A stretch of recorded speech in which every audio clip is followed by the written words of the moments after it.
ওই বৃদ্ধ মহিলা আমার নবীজি যে রাস্তা দিয়ে যাইতেন, নবীর রাস্তার ভিতরে বৃদ্ধা মহিলা প্রত্যেক দিন কাঁটাগুলি পুঁতে রাখত।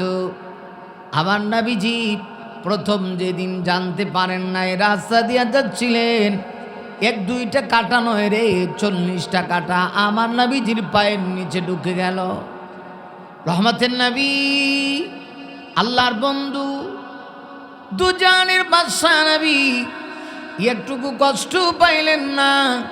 একজন বয়স্কা বৃদ্ধা মহিলা আমার নবীর সঙ্গে কেমনভাবে দুশ্মনী করে নবীজি পায়ের নিচ থেকে বিষাক্ত কাঁটাগুলি আমার নবীজি বের করলেন। একটা দুইটা কাঁটা নয়, 40টা কাঁটা আমার নবীজি পায়ের নিচ থেকে বের করলেন, যেগুলো আমার নবীর পায়ের ভিতরে ঢুকে গেল।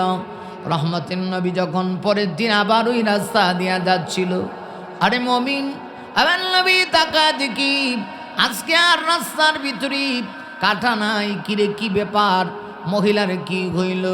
বৃদ্ধা মহিলা কাঁটাগুলি রাস্তায় রেখে দেয়। আজকে কি হয়েছে? মহিলা কোনো সমস্যায় পড়েছে কিনা? আমার নবীজি রাহমাতুল্লিল আলামিন সঙ্গে সঙ্গে ওই মহিলার খোঁজ নেওয়ার জন্যই আমার নবী বৃদ্ধা মহিলার বাড়ির মধ্যে গেলেন। গিয়া দেখেন মহিলা অসুস্থ হয়ে মহিলা বেডে শুয়ে আছে। আমার নবীজি তাকে দেখার জন্য যে মহিলা আমার নবীর সঙ্গে দুশ্মনী করে। আমার নবীর চরিত্রটা কেমন, কত সুন্দর আখলাক, আমার নবীর আখলাকে আজিমা চরিত্র। নবীজি ওই মহিলা এত কষ্ট দেয়, কিন্তু মহিলাকে দেখে আমার নবীজি কোনো বিরক্ত প্রকাশ করলেন না। মহিলাকে ডাক দিয়ে বলেন, মা, আপনার কি হয়েছে গো মা? কোনো কিছুর সমস্যা? আপনি তো অসুস্থ দেখা যাচ্ছে, আমি আপনার খেদমত করার জন্য আসছি। মহিলা চিন্তা করে, মোহাম্মদ আমিনের চরিত্রটা কত সুন্দর, আমি তাকে মারার জন্যে রাস্তায় কাঁটা পুঁতে রাখি, আর মোহাম্মদ বিনিময়ে কোনো বদলা নিবে দূরের কথা, আমাকে দেখার জন্যে আসলো। মহিলার অন্তর নরম হয়ে গেল। আমার নবীজির চরিত্রের অনুপ্রেরণায় মহিলা শেষ পর্যন্ত কালেমা পড়ে মুসলমান হয়ে গেল। এই ছিল আমার নবীজির আখলাক। আমার নবীজি কোনো সময় কাউকে কষ্ট দিতেন না, বরং কেউ কষ্ট দিলে আমার নবীজি তার সঙ্গে উত্তম ব্যবহার করতেন। লক্ষ্য করে দেখুন, নবীজির চাচা নাম ছিল আবু জাহাল। আবু জাহাল কিন্তু কম করে নাই। সে আবু জাহাল আমার নবীকে মারার জন্য গড়ের সামনে বিশাল বড় একটা গর্ত খনন করেছে, আবার ওই গর্তের উপরে চাটাই দেয়া রাখছে। আবু জাহাল চিন্তা করলো, মুহাম্মদ যখন গড় থেকে বের হইয়া মুহাম্মদ যখন নামাজ পড়ার জন্য মসজিদে যাবি, মুহাম্মদ বুঝবে না, সাথে সাথে এই গর্তের ভিতরে মুহাম্মদ পড়ে যাবে। মুহাম্মদ পরে দুনিয়া থেকে বিদায় নিবি, আর মুহাম্মদ যখন গর্তের ভিতরে পড়ে যাবে, সাথে সাথে আমরা মুহাম্মদকে মারার জন্য মাটি দিয়া দিব। মাটি চাপায় জীবন্ত অবস্থায় মুহাম্মদ মারা যাবে। কিন্তু আবু জাহাল জানে না গো, আমার আল্লাহ যদি কাউকে বাঁচাইতে চায় গো, পৃথিবীর কেউ তাকে মারতে পারে না। নারী মুমিন না, আল্লাহ যদি কাউকে বাঁচাইতে চায়, কেউ তাকে মারতে পারে না। আবু জাহাল গর্ত খুদে বসে রয়েছে, আমার নবী গর্তের ভিতরে কেমনে ফেলবে এই চিন্তা করে আবু জাহাল এবার অসুস্থ হয়ে গেছে, ভঙ্গি ধরেছে। আসলে সে অসুস্থ না, নিজে নিজে ইচ্ছা করে অসুস্থ হয়ে বিছানায় শুয়ে আবু জাহাল তার বাহিনী পাড়া দিয়েছে। আবু জাহাল জানে আমার নবীর কাছে যখন এই খবর যাবে, আমার নবী অবশ্যই চাচাকে দেখার জন্য আসবেন। আবু জাহাল আমার নবীকে দেখার জন্য আসবি, এই সুযোগে আমার নবীজি গর্তের ভিতরে পড়ে যাবেন। আবু জাহাল তার প্ল্যান সাকসেস করে ফেলবে। এই জন্য আবু জাহেলের বাহিনী আমার নবীর কাছে পাঠা দিল। মুমিন রে খেয়াল করো, আমার নবীর কাছে গিয়ে ডাক দিয়া কয়, ও মুহাম্মদ সাল্লাল্লাহু আলাইহি ওয়াসাল্লাম, আপনার চাচা আবু জাহাল অসুস্থ হয়েছে, আপনি কি দেখতে যাবেন না? নবী তো রহমতের নবী, আমার নবীর অন্তরটা বড় নরম ছিল, অন্তরটা বড় সফট ছিল, কোমল হৃদয়ের অধিকারী আমার নবী ছিলেন। আমার নবীকে আমার আল্লাহ গোটা জগৎবাসীর জন্য রহমত বানায় পাঠিয়েছে। ওয়ামা আরসালনাকা ইল্লা রাহমাতাল লিল আলামিন।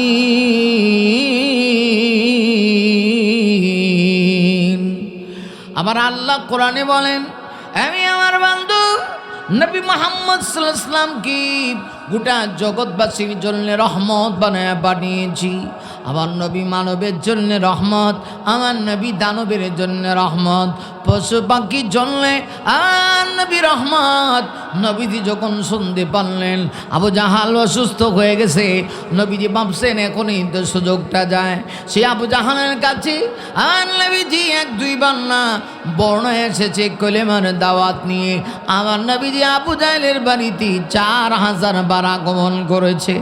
আবার নবী চায় আবু জাহেলও কালেমা পড়ুক, কিন্তু কালেমা তো পড়তে পারবে না। আবু জাহেলের কপালে হেদায়েত নাই। আবু জাহেল আমার নবীকে মারার জন্য গর্ত খোদে অপেক্ষায় রয়েছে, নবীজি আসবে। আমার নবীর কাছে যখন খবর গেল, নবীজির সাথে সাথে রওনা হয়ে গেলেন রহমতের নবী। এবার যখন রওনা হয়েছি, গর্তের কাছে আসার আগে আমার আল্লাহ রাব্বুল আলামিন জিবরিল আমিনকে পাঠায় দিলেন, জিবরিল যাও আমার বন্ধুকে গিয়া বলো, বন্ধু যেন আর এক কদম সামনে না যায়। আমার বন্ধুকে মারার জন্য প্ল্যান করি। আবু জাহেল আসলে অসুস্থ না, আবু জাহেল ইচ্ছা করে একটা গর্ত খুদে রাখছে, আবার সেই গর্তের উপরে চাটাই দিয়ে রাখছে। উদ্দেশ্য হলো আমার নবীজি আসবে, আমার নবীজি বুঝবেন না, গর্তের ভিতরে পড়ে যাবেন, সাথে সাথে মাটি উপরে দিয়া দিবে, আবার নবীকে মাটি চাপা দিয়া দুনিয়া থেকে বিদায় করে দিবে। হযরত জিবরিল আসলেন, ডাক দিয়ে বলেন, ইয়া রাসূলুল্লাহ, নবীজি না সামনে যায়েন না, আপনাকে মারার জন্য আবু জাহেল ইচ্ছা করে বান ধরেছে। আসলে আবু জাহেল অসুস্থ না, আবু জাহেল নিজে ইচ্ছা করে গর্ত খুদে রাখছে, আপনি টের পাবেন না। ইচ্ছা করে আবু জাহেল চায় আপনি যেন ওই গর্তের ভিতরে পড়ে আপনি যেন মারা যান। আল্লাহ তো আপনাকে হেফাজত করবে। আমার নবী যে মুহূর্তে কথা শুনেছেন, জিবরিল ডাক দেয়া কয়, নবী গো আপনি রাস্তা পরিবর্তন করে ফেলুন, আর সামনে যায়েন না। আমার নবীজি আবার রওনা হয়ে গেলেন আবার ঘরের দিকে। আবু জাহেলের চামচা জানা ছিল, আবু জাহেলের সঙ্গপঙ্গ জানা ছিল, তারা দৌড়ায় আসছি, এসে ডাক দিয়া কয়, আবু জাহাল কাজ তো হলো না, আপনার বাতিজা মোহাম্মদ আসলো, আপনি অসুস্থ এই খবর শুনে রাস্তায় এসে মোহাম্মদ ব্রেক দিয়ে দিল। কেন এইভাবে ব্রেক দিল জানি না, তার কাছে তো কেউ কিচ্ছু বলে নাই, আমরা দেখি নাই। না, মোহাম্মদ তারপরে আর সামনে আগাইল না। মোহাম্মদ সাল্লাল্লাহু আলাইহি ওয়াসাল্লাম আবার বাড়ি থেকে রওনা হয়ে গেল। আবু জাহেল বলে, হইল না তো, আমার কামটা হইল না, আমি যে বান্দরে বসে রইলাম, আমার বাতিজা মোহাম্মদকে বিলি দেওয়ার জন্যে। আবু জাহেল সাথে সাথে বিছানা থেকে উঠে আমার নবীর জন্য যে গর্ত খুঁজেছিল, আবু জাহেল দৌড়ায় যখন বের হয়েছে, আল্লাহ রাব্বুল আলামিন আবু জাহেলকে সেই গর্তের ভিতরে ঢোকায় দিয়েছে। আবু জাহেলের প্রথমে 2টা পা গর্তের ভিতরে ঢুকছে, ঢোকার সাথে সাথে আমার আল্লাহ ওই গর্তকে অর্ডার করে দিলেন, গর্তরে গভীর থেকে গভীর হয়ে যা, অনেক নিচে আবু জাহেলকে নিয়ে যা। আবু জাহেল্লা অনেক নিচে চলে গেল মুহূর্তের ভিতরে। আবু জাহেল্লা এত গভীর গর্ত করে নাই, কিন্তু আমার আল্লাহ আবু জাহেল্লা কি বুঝাইতে চায়, আমার বন্ধুর সঙ্গে দুশ্মনী করবি, আমি তোকে ছেড়ে দিব, তা হতে পারে না। আমার বন্ধুর হেফাজতের দায়িত্ব এই পৃথিবীর কাউকে আমি দিই নাই রে। ওয়াল্লাহু ইয়াসিমুকা মিনান নাস, আমার আল্লাহর হেফাজত আমার আল্লাহ, আমার নবীর হেফাজত আমার আল্লাহ করবে।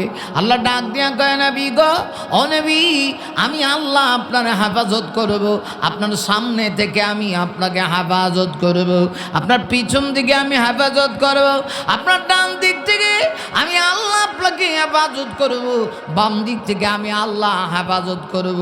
আপনাকে ষড়যন্ত্র করে না কেউ আপনাকে মারতে পারবে না গো, আমি আল্লাহ না আপনার হেফাজতের দায়িত্ব নিলাম। পারে নাই। আবু জাহেল্লা শেষ পর্যন্ত নিজেই গভীর গর্তের ভিতরে পড়ে গেল। আবু জাহেল্লাকে বাঁচানোর জন্য সঙ্গ পঙ্গরা মই আনছে, মই আইনা আবু জাহিল্লাকে উঠার জন্য মই যখন ফেলে দেয়, দেখা যায় আবু জাহিল্লা মই উঠেও তারপরেও গর্ত থেকে ওঠার মতো কোনো ব্যবস্থা নাই, লাগাল পায় না। আবু জাহেল মই দেওয়ার পরেও গর্তের উপর থেকে উঠতে পারে না। আবু জাহেল তখন লাগ দিয়া কয়, বুঝতে পেরেছি আগুন লাগছে আসমানে, আর জমিনে পানি ডাললে কোনো কাজ হবে না। উপরের খেলা আগুন লেগেছে আসমানে, জমিন থেকে যদি পানি ডালা হয় তাহলে হবে না। তোমরা কেউ আমাকে এই গর্ত থেকে উঠাইতে পারবা না। যাও আমার ভাতিজা মুহাম্মদের কাছে যাও, মুহাম্মদের কাছে, মুহাম্মদ সাল্লাল্লাহু আলাইহি ওয়াসাল্লামের কাছে গিয়া বলো না তোমার চাচা আবু জাহেল গর্তের ভিতরে পড়ে গেছে। আবু জাহেলকে কেউ উড়াইতে পারে না। আর বিশ্বাস আমার ভাতিজা মুহাম্মদ সাল্লাল্লাহু আলাইহি ওয়াসাল্লাম যখন এই কথা শুনবে, শোনা মাত্রই আমার ভাতিজা এক মুহূর্তের জন্য দেরি করবে না গো, আমাকে বাঁচানোর জন্য চলে আসবে। রহমতের নবী সত্যি তাই। আমার নবীজির আদর্শটা কেমন?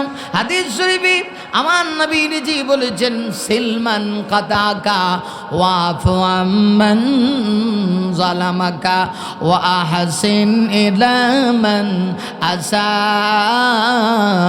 ইলাইক। আমার নবীর আদর্শ কেমন? নবী বলেন, সিলমান কাতাকা, কেউ যদি তোমার সঙ্গে সম্পর্ক বিচ্ছেদ করে দিতে চায় তুমি তার সঙ্গে সম্পর্ক লাগাও। কেউ তোমার সঙ্গে সম্পর্ক বিচ্ছেদ করতে চাইলে তুমি তার সঙ্গে সম্পর্ক লাগাও। ওয়াফু আম্মান সালামাকা, আর যদি কেউ তোমার জুলুম করে তুমি তাকে মাফ করে দাও। না শুধু তা না, আমার নবী বলেন, ওয়াহসিন ইলা মান আসা ইলাইক, তোমার সঙ্গে যদি কেউ খারাপ ব্যবহার করে গো তুমি তার সঙ্গে ভালো ব্যবহার করো, উত্তম আচরণ করো। কেউ তোমাকে গর্তে ফেলে দিতে চাইলে তুমি তাকে গর্ত থেকে সে পড়ে গেলে উঠাও। এটাই ছিল আমার নবীর চরিত্র। মুমিন রে, আমার নবীজির আখলাকটা কত সুন্দর যে আবু জাহাল ইচ্ছা করে আমার নবীকে গর্তে ফেলে দিতে চাইলো, এবার নিজে যখন গর্তে পড়ে গেছে। আবু জাহেলের লোকেরা আমার নবীজির কাছে যখন খবর নিয়ে আসলো, রহমতের নবী সাথে সাথে আসলেন আর তার চাচা আবু জাহেলকে ওঠানোর জন্যে। পৃথিবীর কেউ এরকম করবে না, করবে না, এমন আদর্শ পৃথিবীর কাহানো নাই।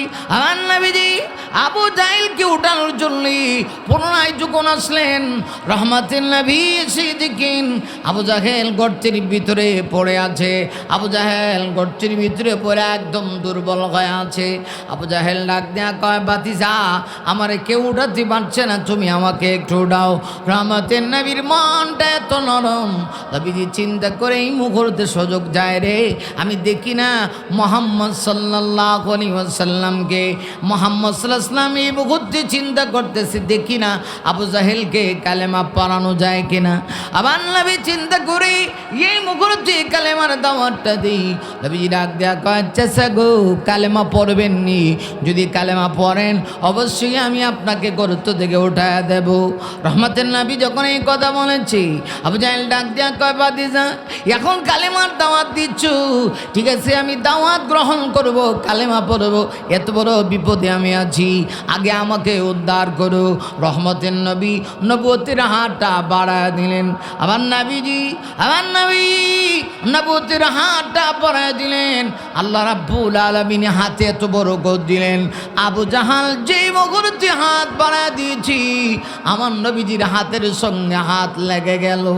এত বরকতি হাতের সঙ্গে যখন হাত লাগছে, নবীজি আস্তে করে একটা টান দিলেন। টান দিতে দেরি হয়েছে, মনে হয় লিফটের মতো অটোমেটিকলি নিচ থেকে আবু জাহাল উপরে উঠে গেছে। আবার নবী তখন নাক দিয়ে বলে, একটা আবার আপনি কালেমাটা পড়ুন। তখন আবু জাহেল কালেমা পড়বে দূরের কথা, আবু জাহেলের কপালে কিন্তু হাদায়াত নাই। আল্লাহ রাব্বুল আলামিন আরে পবিত্র কোরআনের ভিতরে আমার আল্লাহ বলে দিয়েছেন, লা তাহদি মান আহাব্বাতা ওয়ালাকিন্নাল্লাহা ইয়াহদি মান ইয়াশা।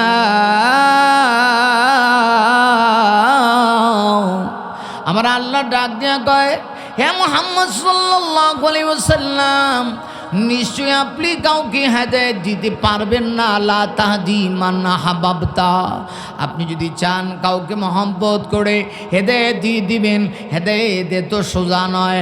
ওয়ালাকিন্নাল্লাহা ইয়াহদি মান ইয়াশা, হেদায়েতের চাবিকাঠি এই পৃথিবীর কারো কাছে আমি আল্লাহ রাখি নাই রে।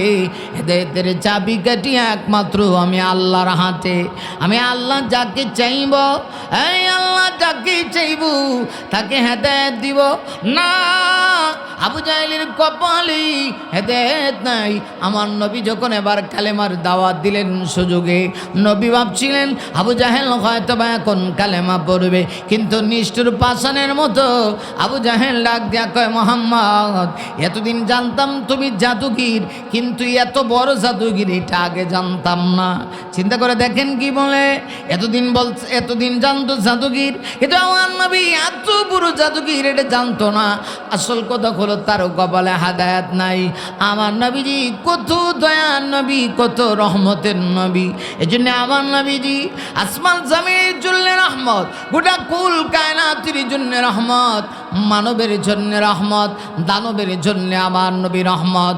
শুধু তাই না, আমার নবীজি একদিন তাকায় দেখি একজন ইহুদি বিশাল বড় একটা টিলা, বিশাল বড় একটা পাহাড়। আমাদের সিলেট অঞ্চলে টিলা বলা হয়, আপনাদের ঢাকায় বলেন পাহাড়। ওই পাহাড়ের ভিতর থেকে বিশাল বড় একটা গুইসাপ এক ইহুদি ধরেছে। গুইসাপটা দেখতে বড় সুন্দর আর বিশাল বড়। এই বিশাল বড় গুইসাপটা ধরেই ইহুদি একটা বেগের ভিতরে পড়ে আমার নবীজির সামনে দিয়ে যাবে। আবার নবীজি অপেক্ষায় আছি, ইহুদির ওই গুইসাপটা নতুন জিনিসটা আবার নবীজি একটা আবার দেখবে। রহমতের নবী যার কারণে আর আল্লাহ আসমান জমিন সৃষ্টি করেছে গো, তেমন পৃথিবী যে আল্লাহ যে নবীর কারণে সৃষ্টি করেছে, ওই নবী চিন্তা করলেন ইহুদি যখন আমার সামনে দিয়ে যাবে গো, আমি অবশ্যই ইহুদিকে বলবো, ইহুদি রে, তোমার ব্যাগের ভিতরের ওই জিনিসটা আমাকে একটা বার দেখাও। আমার নবীজি দাঁড়ায় আছে, আমার নবী যে মুহূর্তে দাঁড়ায় আছি, ইহুদি লোকটা বিশাল বড় গুইসাপটা ধরে একটা ব্যাগের ভিতরে ভরেছে। ব্যাগটা শক্ত করে বেঁধে আমার নবীজির সামনে দেয়া যাচ্ছে। রহমতের নবীর সামনে দিয়া যখন যায়, আমার নবীজি সাথী সাথী ইহুদি লোকটাকে ডাক দেয়া কয়, ভাই ইহুদি রে, তুমি দেখাইবানি তোমার ব্যাগের ভিতরে ওই গুইসাপটা আমাকে একটু দেখাইবানি। ইহুদি লোকটা বড় কমবক্ত ছিল, বড় বেয়াদব ছিল। আমার নবীজির মুখি মুখি না করলো, না তো করেছে এক দুইবার না, অন্তত 100 বার না করেছে। না না না না না না না না, এতবার না করেছে। রহমতের নবী সামান্য একটা জিনিস দেখতে চাইলেন, যেই নবীর কারণে আমার আল্লাহ তাম পৃথিবী সৃষ্টি করেছে গো, ওই নবী সামান্য একটা জিনিস দেখতে চাইলেন, দেখাইল না। আমার নবী চিন্তা করলেন এটা তার জিনিস, ঠিক আছে সে দেখাবে না, যা তুই চলে যা। আমার নবী বললেন ঠিক আছে তুমি চলে যাও, তোমার জিনিস তুমি দেখাবা না। কিন্তু নবী তাকায় দেখে না, লোকটা যায় না, ধারণা আছে। আর নিচের দিক দিয়ে ফেল ফেল করে পানি পড়তেছে। নিচের দিক দিয়ে পানি পড়ে মানে ফসরাম করে। আমার নবী আশ্চর্য হয়ে গেলেন। নবীজি বলেন কি হলো, তোমার জিনিস তুমি দেখাবে না, তুমি চলে যাবা, কিন্তু দাঁড়ায় নিচে দিয়ে ফেল ফেল করে কেন প্রস্রাব করছো? লোকটা ডাক দিয়া কয়টা আমার জিগায় লাভ নাই, একটু পিছনের দিক দিয়ে তাকান। আমার নবী তাকায় দেখি লোকটা না না না অন্তত 100 বার যখন না করে আমার নবীজির এই কথা দেখাবে না, না বলে থেমেছে। এমনি পিছনে দাঁড়ায় আছে হযরত ওমর রাদিয়াল্লাহু আনহু। আল্লাহু আকবার, হযরত ওমর দাঁড়ানো। আরে হযরত ওমর দাঁড়ায় আছে। লোকটা বড় আশ্চর্য হয়ে গেল। ওমরকে দেখি এই লোকটা এত বেশি ভয় পাইল, ওমরকে দেখে সঙ্গে সঙ্গে লোকটা প্রস্রাব করে দিয়েছি। প্রস্রাব তো করবেই, যে ওমরকে দেখলে শয়তান পর্যন্ত রাস্তা ছেড়ে পলায়ন করে। ওমরকে দেখলে মানুষ বাঘের মতো ভয় করে। আমার এত গরম, আমার নবীজি বলেছেন আমার ওমর যে রাস্তা দিয়া যায় শয়তান ওই রাস্তা দিয়া যায় না। আমার নবীজি একদিন রহমাতুল নবী রাহমাতুল্লিল আলামিন তাকায় দেখি ইবলিস শয়তান আসতেছে। নবীজি নামাজ পড়ে মসজিদে নববী থেকে দ্রুত গতিতে আমার নবী বের হচ্ছেন। আমার নবীজি রাহমাতুল নবী দ্রুত গতিতে যখন বের হচ্ছিলেন, এমনিতেই নবীজি তাকায় দেখি ইবলিস আসতেছে। নবীজি মুচকি মুচকি হাসি দেন আর ভাবতেছেন ইবলিসের সঙ্গে আমার দেখা হয়ে যাবে। আমার নবীজি কদম বা কদম কয়েক কদম এগিয়ে সামনে যখন গেলেন, আমার নবীর তাকায় দেখি না ইবলিস এখন আর আমার নবীর দিকে আসে না। নবী ভাবছিলেন আসল শয়তান এটা, তার সঙ্গে একটু কথা বলবেন। এবার আমার নবী তাকায় দেখি ইবলিস অন্যদিকে জমিনে নেমে অন্যদিকে মুখ করে দৌড়ায়া চলে যাচ্ছে। কেন ইবলিস এইভাবে রাস্তা পাল্টাইলো? আমার নবীজি এবার একটু পিছনের দিক দিয়ে তাকান, তাকায় দেখে হযরত ওমর আসতেছে। আল্লাহু আকবার! নবীজি তাকায় দেখে হযরত ওমর আসতেছে। ওমর ওমর যে ওমর সম্পর্কে আমার নবী বলেছেন লাউ কানা বাদি নবিয়্যুন লাকানা ওমর। ওমরের এত দাম। আমার নবী বলেন আমার পরে যদি এই পৃথিবীতে আমার আল্লাহ কাউকে নবী বানাইতো গো, হযরত ওমরকে আমার আল্লাহ নবী বানাইতো।